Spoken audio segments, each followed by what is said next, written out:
Basically, as a nurse, I always believed in the philosophy of Florence Nightingale, which was fresh air, good food, all these things that maintain health and wellness. So she's the godmother of we nurses.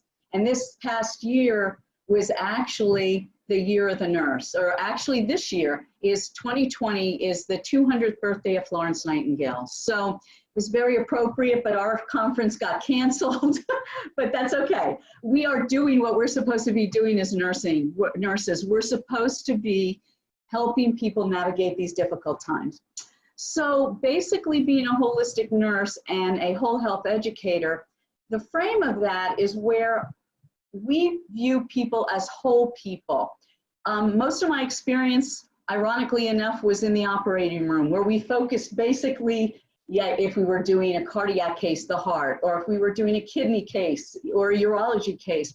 I always found as an OR nurse, though, my favorite time of being with the patient was preoperatively. So I could basically spend time with them, help allay their fears, help them understand that I'm their advocate. That I was kind of a weird duck in the OR, but that was always a calling where I felt people are most vulnerable.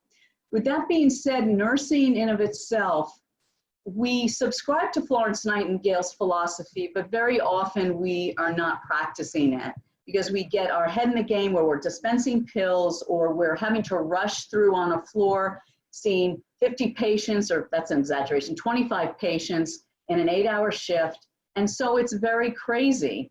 And we can't really be the type of nurses that we want to be. So I was very grateful to be able to take this program and graduate in December and be able to share this information. I've also been a nurse executive. I've been a medical legal nurse. I've done a lot.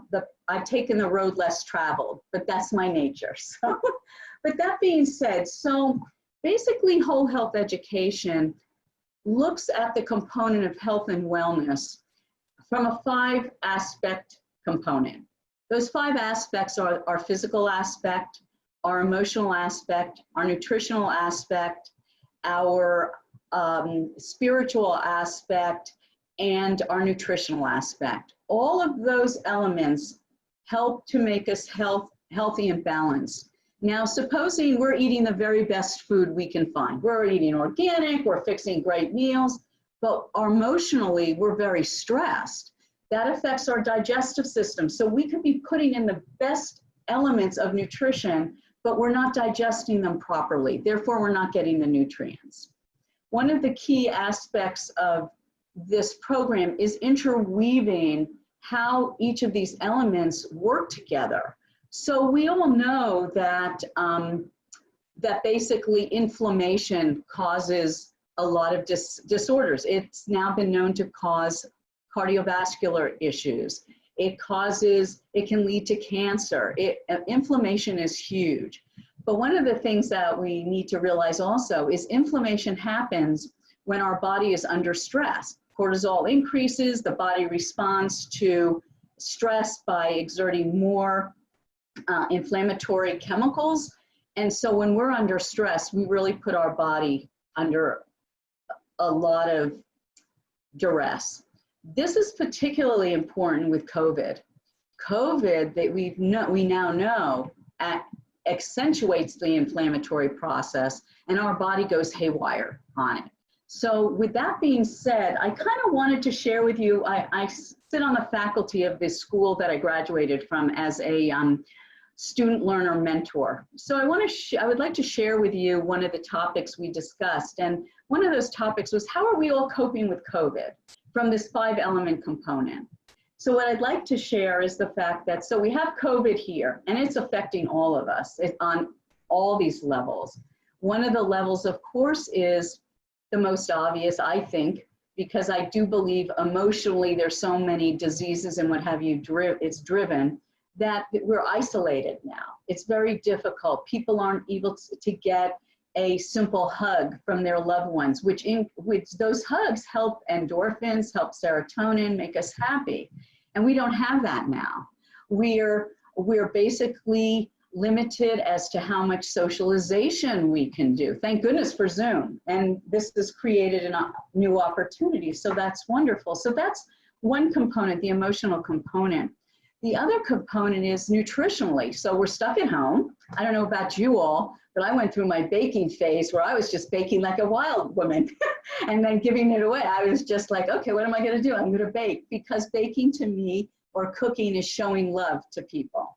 So that was also an emotional response, but it was nutritional as well. But the other challenge is, so if you notice at the beginning of the pandemic, we'd go to the store and all of a sudden some of our usual go-to items weren't there anymore. I'm not even talking about toilet paper. I'm talking about just our fresh fruits and vegetables. Organic items were difficult to come by. Simple things like flour and sugar, milk, things like that. We really ended up having a deficit nutritionally. So then we can look at environmentally. So COVID affects us environmentally in a very big way. We have to wear a mask now. We have to be conscious of coming in contact with really everyone. I have a daughter who is 7 months pregnant now in LA, and she's been anxious. She and her husband have done great. But I expressed to her, I said, Erica, unfortunately, the way we have to look at this is the way we kind of looked at it with universal precautions as a nurse, which was you have to assume everybody has it. Because if you assume everybody has it, you're going to behave in a manner that it's not negative, it's just awareness. It's just constant awareness. But even that awareness can trigger anxiety of, oh my God, I'm going to go out, I have to remember to take a mask, I have to. So all this mishigas with our environment. Then we get to our component of, as far as our physical health. So, okay, I'm used to going to the gym. Can't go to the gym anymore. I have to work on my physical being at home. We bought a treadmill, we have an elliptical, we have like a mini gym at home now to be physical. Or we can take walks. We have to move our bodies. Our bodies are made for movement. And last but certainly not least is our spiritual health. So our temple is the center of our spiritual life. And we haven't been able to go to temple and socialize with our temple family. It's been a challenge. So with all these components, we can certainly see how this can affect our health and wellness, and how we need to be aware of how these different components can play upon us, even in subtle ways. You can wake up in the morning and go, you know, I'm really feeling depressed. I'm normally not depressed. And then we have to think, oh yeah, this is a different time and place.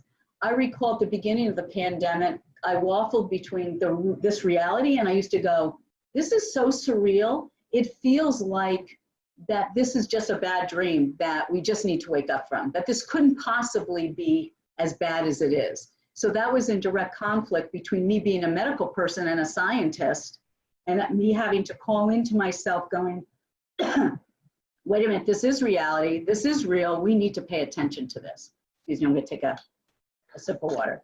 Allergies. So as you can see, this is just one example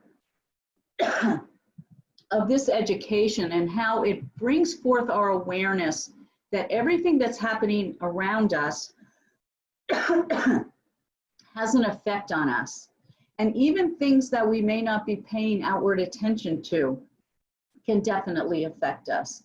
I mean, even the fact that we're not going out to dinner, we're not socializing, we're cooking, most of our meals are doing takeout, but it's still different. It's a different mindset. Many of us have never encountered this. I spoke to my mother and I said, Mom, she's 92. Mom, do you ever remember something like this? She goes, oh yeah, the polio pandemic.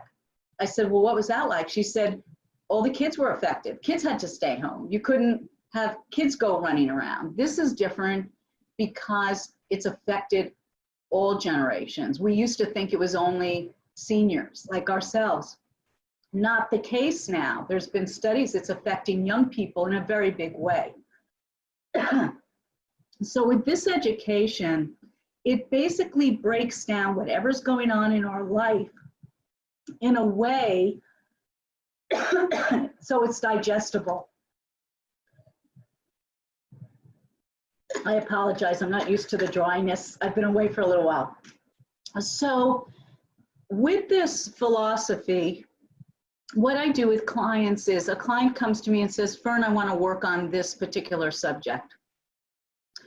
It's very client-based. It isn't about what Fern wants or my goals for that client. It's really the client's goals. I'm there basically to support and assist. I'm the guide on the side versus the sage on the stage.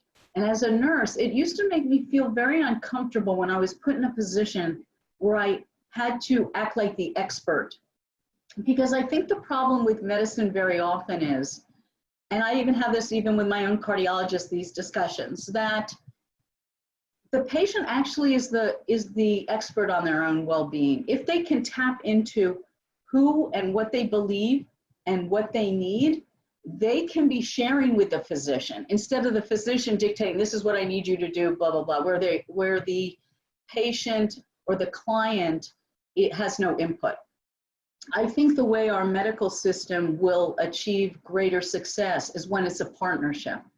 So in my practice, I basically help my clients achieve what their goals are. And that can be anything. That can be exercising more, eating better, whatever, lowering their stress. But when it ultimately happens, even with those three components, they're all interrelated. So if we're trying to lose weight, we need to look at our stress level, because are we eating compulsively because we're stressed? Are we not eating right because we're stressed or emotionally? So all those elements, the emotional, the physical, the environmental, the spiritual, and nutritional, all play a part in any of the issues that we face as human beings. So I could be the wealthiest person on the planet and be getting the greatest food, that I live in the most beautiful house, all these things. But if I have relationships with my family that are stressed and are strained and aren't positive, then I could end up dying of a heart attack, even though all the other elements seem to be okay. So that everything is interwoven. All these elements are so important when we look at the health of a person, or as a human being, how we review our health. It's basically about how balanced are we. I like the term dis-ease instead of disease. Dis-ease means basically dis-ease in our bodies, disharmony. That's where most disease happens. It's a known fact that we all have cancer cells traveling in our body at any given time. Why at a particular time will those cancer cells take hold and will develop cancer? Or why does our pancreas, all of a sudden, we become diabetic? It doesn't happen overnight. It happens over time, but there are other elements than just the physical, systemic elements. There are other components that are coming into that. And with the way medicine is starting to evolve, it's starting to get back to that holistic view of a person. I'm not going to go into surgery and I'm considered a gallbladder. What else is going on in my life? What else is attributing to why am I eating fatty foods that's tripping out my gallbladder? All these things are important. And so I work with my clients on all these issues, any issue that they may have. If I can't handle it, then I refer them. But it's always, they're the center of the universe. It's all about them. It's not about what my goal is for them. They sign a document about their goals, what they wish to achieve, and we work towards those goals. And that's what whole health basically is. We also do patient advocacy and coaching to help people achieve those goals. The other thing I wanted to share was there's a misconception, particularly in medicine, myself included, many years ago, was that we believed as medical people we needed to cure someone. There is a philosophy that a person may not be cured, but they could be healed. And what that means is even when we are undergoing hospice care and at the end of our life, we can be healing our relationships. We can be healing aspects of our health that we didn't consider. Now, that's not going to cure us of cancer or cure us of whatever is going to create our demise, but it does heal us in a way so that we can have transitions that are meaningful for ourselves and others. So it's basically a paradigm shift of, instead of going to a different doctor for every little thing, it's about pulling together and conversing and identifying as a person, as a whole person. I'm hoping over time that the medical system will start consulting more with one another. In other words, my cardiologist will speak to my primary care, and my primary care could talk to a therapist. I feel there needs to be more collaboration because it's still very in a little box. And so that's where my job is to help people look at things from a holistic perspective so they can look at all dimensions of their life so that they can have a harmonious well-being. Because in essence, health is the new currency, right? If we don't have our health, we don't have anything.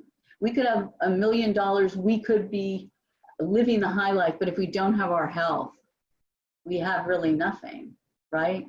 So that's my little song and dance. That's I'm ready for some questions. I know we didn't go as long in the but I wanted to open more time for questions. So I see, so Ruth Ann, if you want to unmute, and then if you want to ask questions or make statements, just raise your hand and I'll call upon you. We'll try and keep it brief so everybody gets a chance, okay?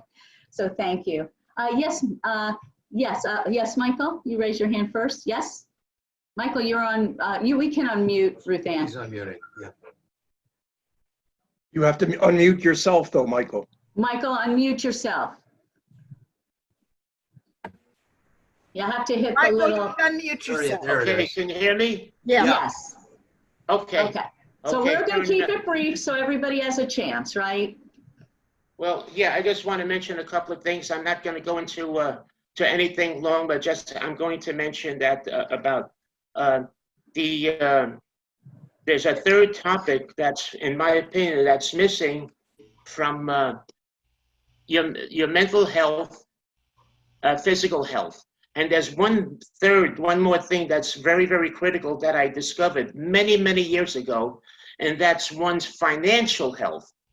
Because if people don't have good financial health, especially when they're retired, it could lead to heart disease, diabetes, sleep problems, all kinds of issues, also including stress, anxiety, uncertainty, worry. And that's all I'm going to say about that. But that's all about the third issue is about your physical, your financial health. And that's what I'm going to get, and I'll leave it at that. That's a very good point. Thank you for sharing. That's a very important component of our Maslow's law of hierarchy of needs, so safety and security. Steve, you wanted to add? Or you wanted to, hi. Yeah, well, you know, I'm a physician, as Yes. you know. Yes, I don't disagree with anything you said, okay? thank you. I was a little concerned that your overall impression of the medical profession is that we can't communicate with each other, because that's a personal bugaboo of mine. I spent hours on the phone I know you do. coordinating things for my patients. I don't think I'm the only physician who feels like this, because sometimes I feel like the nurses say, hey, you know, we're the empathetic ones. We're the doctor is just in a rush, you know. He just wants to be in and out of there real fast. He's not really too concerned about you. He's just concerned to refill your medicine. No, not necessarily. There are a few of us out there who really like our patients. I agree with really you want to totally. do the best for our patients. We're not just rushing through it, you know. I agree with that, and I will give that caveat. And It was- you know, we just have to be very careful, because often what is lumped together as maybe, you know, alternative or complementary medicine, it's a very mixed bag. Right, And it's very much buyer beware.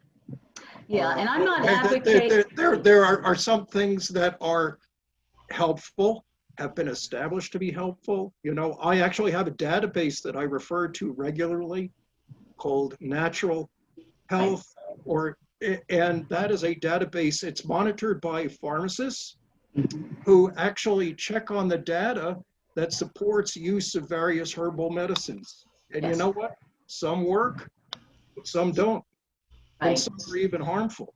You know, right, very much buyer beware. I myself have taken courses in hypnosis, and personally, I'm a believer in that, because I don't think it, I think it works Mhm. for a lot of problems. And I don't think it requires you to suspend your belief in science either. Right. It doesn't claim to be anything more than suggestion. I than what it agree with is. you totally. I think your points are well taken, and I apologize if it seemed like I was left. I will revisit how I articulate that. Certainly, my practice is one where it's congruent with mainstream medicine, as well as offering, if a client asks about like reflexology and things like that, they're complementary. That's not something I negate, say yay or nay. I give them, I will do research and I will give them the information for that. So I'm kind of like a resource person. As far as stopping taking medicine, I would never advocate that.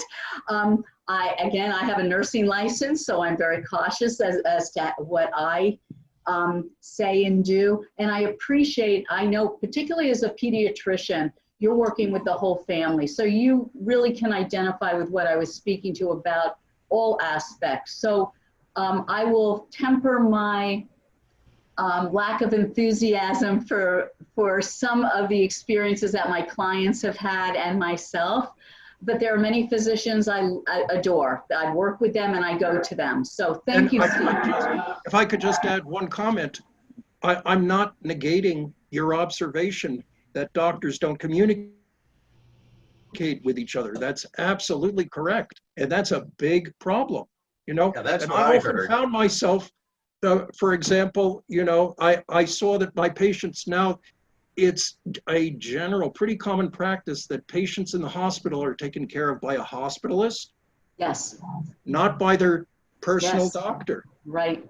And I was, you know, this troublemaker who always communicated with the hospitalist My kind of and guy. wanted to know what was happening with my patient. I would Right. actually put my 2 cents in and say, Right. you know, well, I think maybe you should get this consultation or we should be doing something else. And I saw that the general practice is you send them to the hospital, let the hospitalists do whatever Right. they do. And then if they send us a report back afterwards, great. If they don't, well, we'll wing it, you know? You're And absolutely that, right. unfortunately, people do experience this a lot. So your Mhm. observation is correct. People experience this a lot, and it's lowering the esteem of the physician in the Right. eyes of the patient because they think they're getting mediocre care, and they are. You know, Yeah. I agree with that. I think part of it is the medical system is expecting so much out of physicians and medical personnel, they can't spend the time. That's a whole nother political discussion. But I think it's very important. And so as part of my advocacy practice, if a client wants me to go to the doctor with them so that because a lot of times patients will be very insecure. They get nervous, particularly if it's a detrimental diagnosis and they can't hear. Our anxiety level goes up, so they can't hear all the information. So there's a lot of needs for collaboration. And I appreciate you, Dr. Steve, for your articulation of your perspective. And I'm grateful for that a great deal. And I'm glad you're out there representing, you know, I appreciate you. I appreciate you. Anybody else wish to? Just one thing I wanted to talk about from the standpoint of coping with the new world that we're in. This was thrust upon us very suddenly.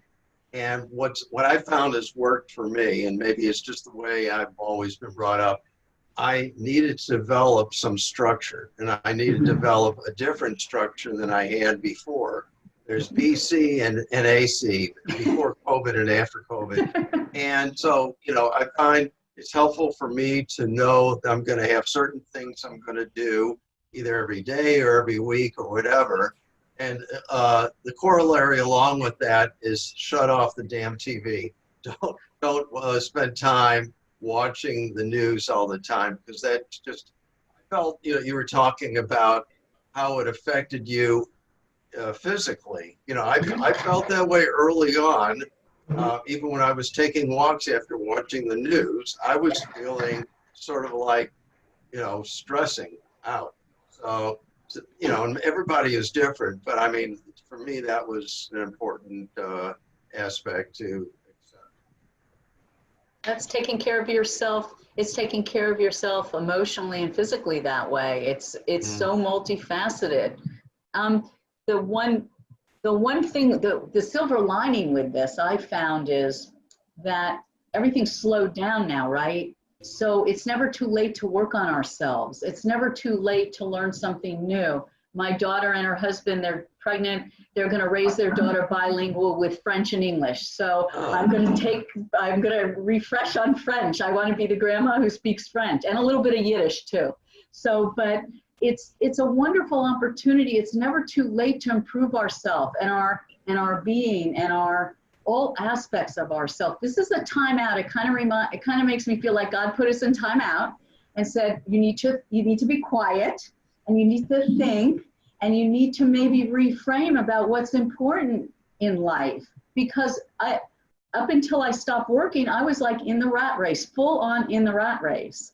And this has been, even though I don't get to see my kids, I don't get to see my friends and family, it is an opportunity to go inward and sort of be like a caterpillar that's spinning a cocoon, and then this will end or things will shift, and we can emerge as something better than we started with.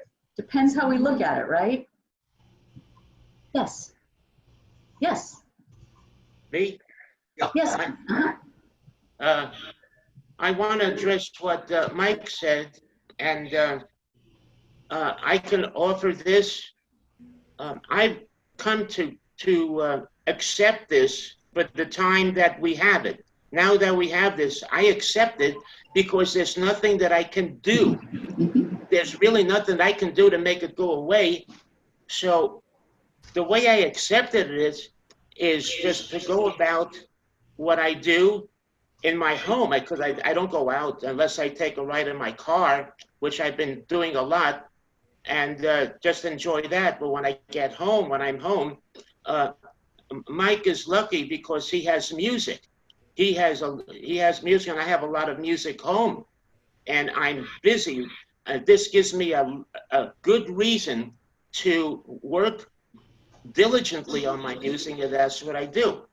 And I happen to watch TV a little, and I have movies, so I make it all work, and I'm not depressed. I don't get depressed over that. And it's a matter of coming to grips to understand that's the way it is at the time. And so it's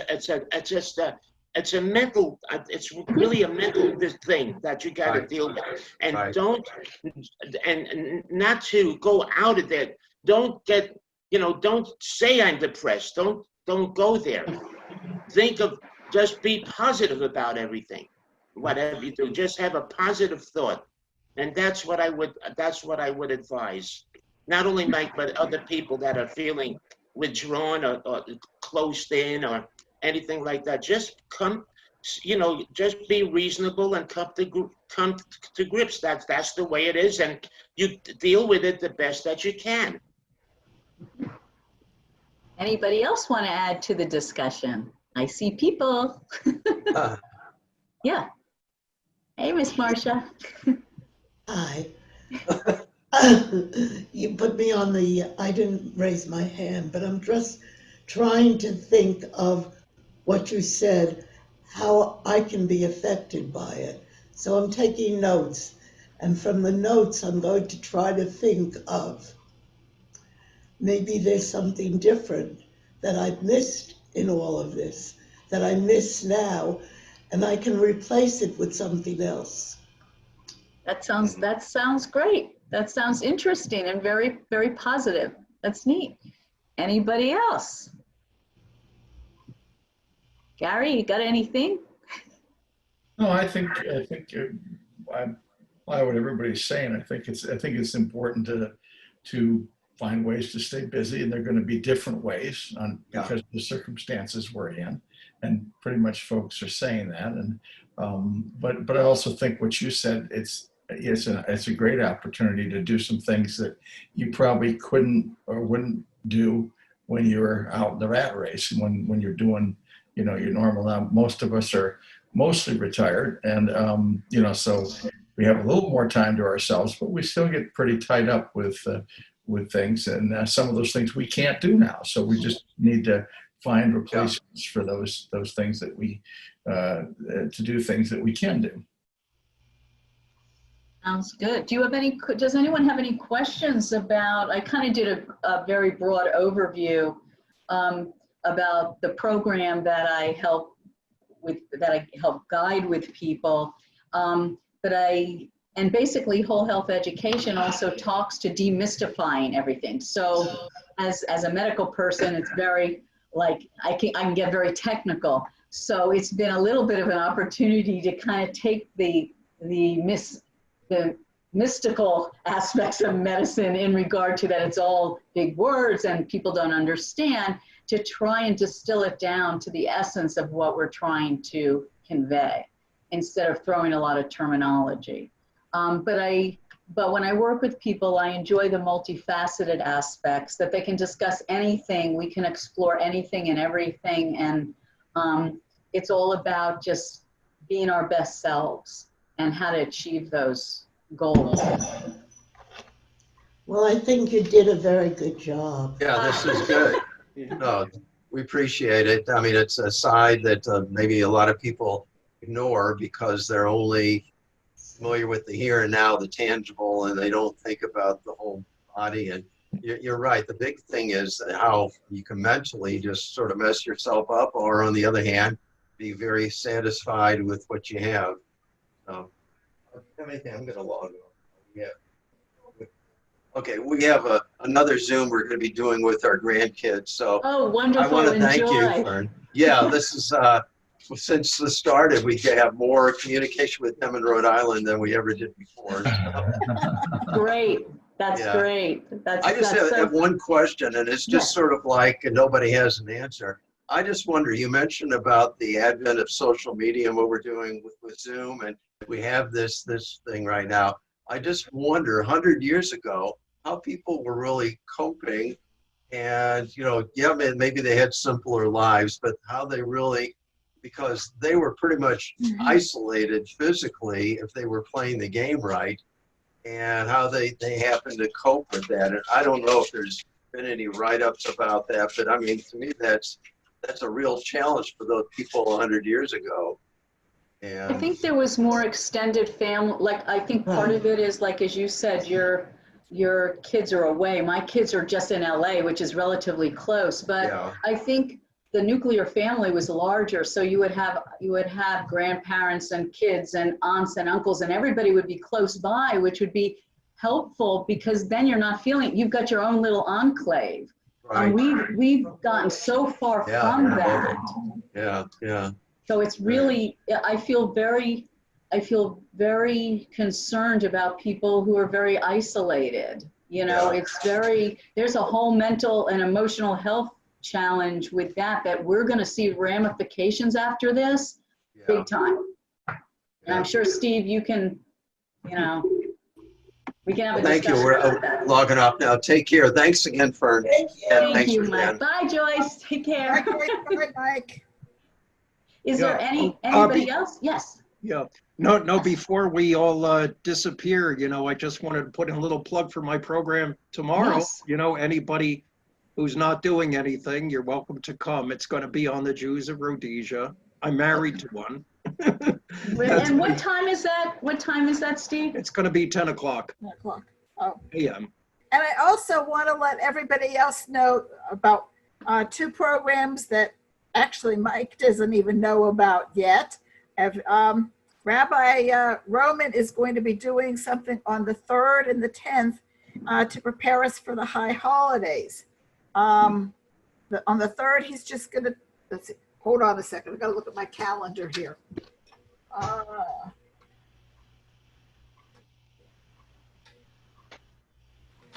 He's I'm calling so it glad other people need their calendar with them all the time. preparing to pray, part 1 and part 2. Part 1 is going to be just general, talk about the high holidays.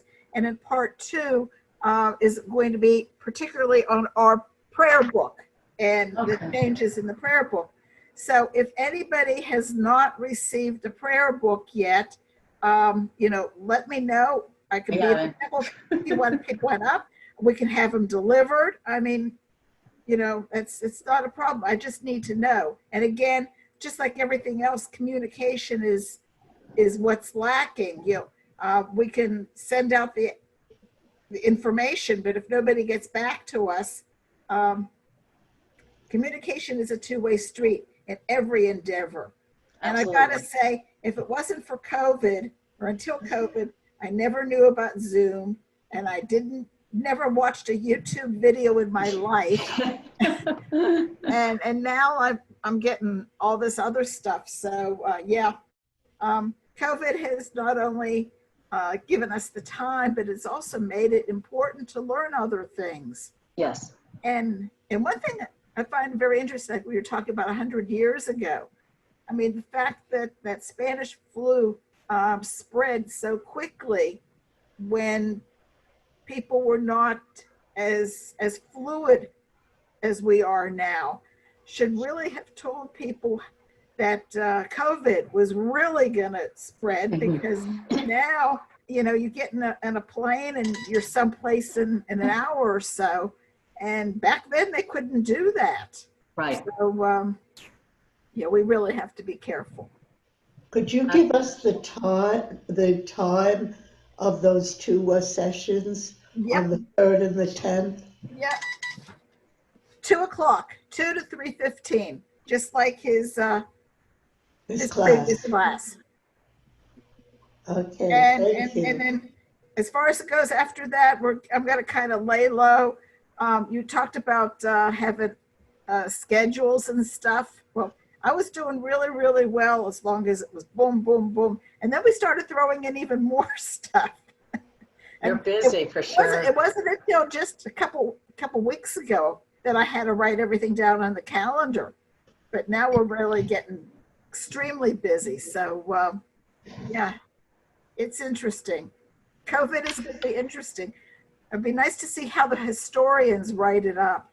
Right, for sure. Well, I certainly appreciate you all attending. I'm so grateful to have this time with you all. And thank you so much for allowing me a platform to discuss what I'm passionate about. And if you have any questions, you know, I think we can put out my email to folks, and if they have any questions or if they want me to consult or whatever they want, I'm happy to. And if people are interested, I wouldn't mind doing a little talk every month as things evolve, maybe pick a topic that people would be interested in. And, you know, we could do it like a little like conversation. So it's just, I'm here to help. So thank you so